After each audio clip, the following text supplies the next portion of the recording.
You know that task you've been avoiding? The email you still haven't sent? The project you've been starting tomorrow for weeks?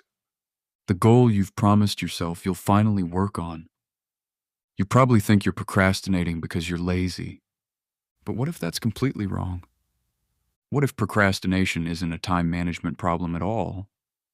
What if it's actually a hidden psychological defense mechanism that your brain uses to protect you from something much deeper? Because the truth is, most people don't procrastinate because they don't want success. They procrastinate because part of them is afraid of what success or failure might mean. And once you understand what's really happening inside your mind, procrastination starts to look very different. The biggest myth about procrastination: most people imagine procrastination as a battle between discipline and laziness. They think productive people simply have stronger willpower. But psychologists have discovered something surprising. When people procrastinate, they're often not avoiding the task itself. They're avoiding the emotions associated with the task. Think about it. Writing a report isn't painful. Applying for a job isn't physically difficult. Going to the gym isn't impossible. So why do we delay them? Because these activities can trigger uncomfortable feelings: fear, self-doubt, uncertainty, the possibility of failure, and your brain hates emotional discomfort. In fact, your brain is designed to seek immediate relief whenever possible, which is exactly where procrastination begins. Your brain wants relief, not success.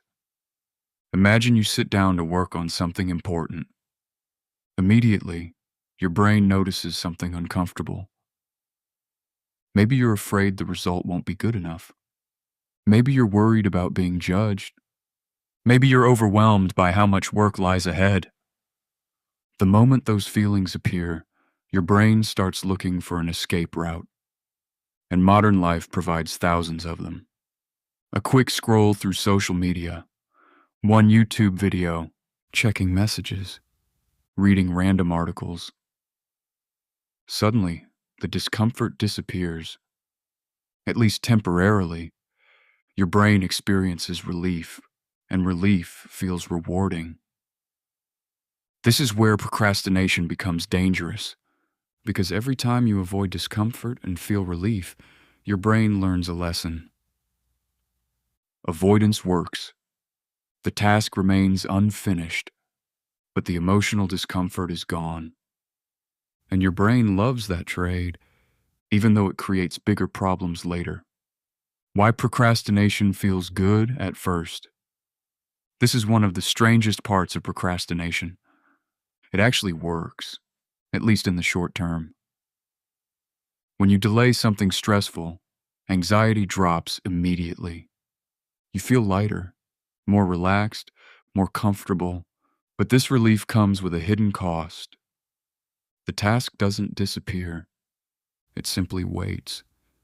And while you're avoiding it, something else starts growing. Guilt, stress, pressure? The closer the deadline gets, the heavier these feelings become. Eventually, the task becomes even more emotionally painful than before, which makes you want to avoid it even more. This creates a vicious cycle. Avoidance leads to relief. Relief reinforces avoidance. Avoidance creates more stress. More stress creates more avoidance. And before you know it, you're trapped. The fear nobody talks about. Many people assume procrastination is caused by fear of failure, and sometimes that's true. But there's another fear that's often hidden beneath the surface: the fear of finding out who you really are. Think about it. As long as you never fully try, you can always tell yourself, I could have succeeded if I wanted to. It's comforting, because your potential remains untouched, unproven, safe, but the moment you genuinely try, reality enters the picture. Maybe you'll succeed, maybe you won't. And uncertainty feels terrifying. So the mind creates distance, not because it wants failure, but because it wants protection. Procrastination becomes a shield against uncomfortable truths. Why intelligent people often procrastinate more. Interestingly, procrastination isn't always linked to a lack of intelligence.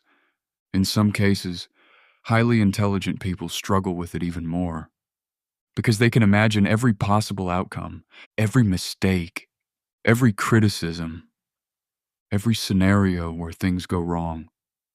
Their minds become trapped in analysis, planning, thinking, preparing, optimizing, until action never arrives.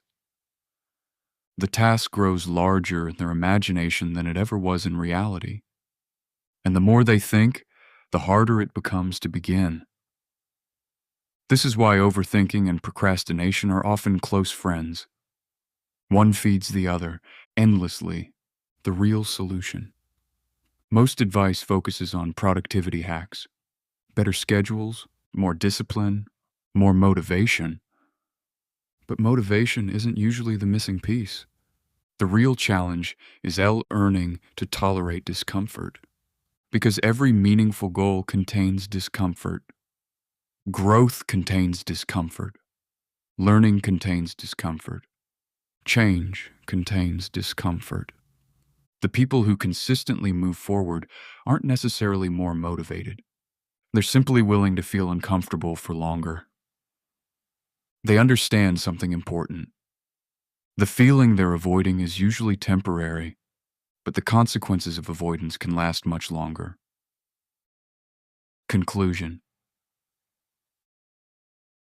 The next time you catch yourself procrastinating, ask a different question. Don't ask, "Why am I so lazy?" Ask, "What feeling am I trying to avoid?" Because procrastination is rarely about the task itself. It's usually about the emotions hiding behind it. And once you recognize those emotions, they lose some of their power. The task may still feel difficult, but it no longer feels mysterious. And sometimes, understanding the problem is the first step toward escaping it. Because procrastination isn't a flaw in your character. It's a strategy your brain learned to protect you. The problem is that what protects you today can quietly hold you back tomorrow. If you enjoyed this video, subscribe to Quiet Theory for weekly explorations into psychology, human behavior, and the hidden patterns shaping modern life.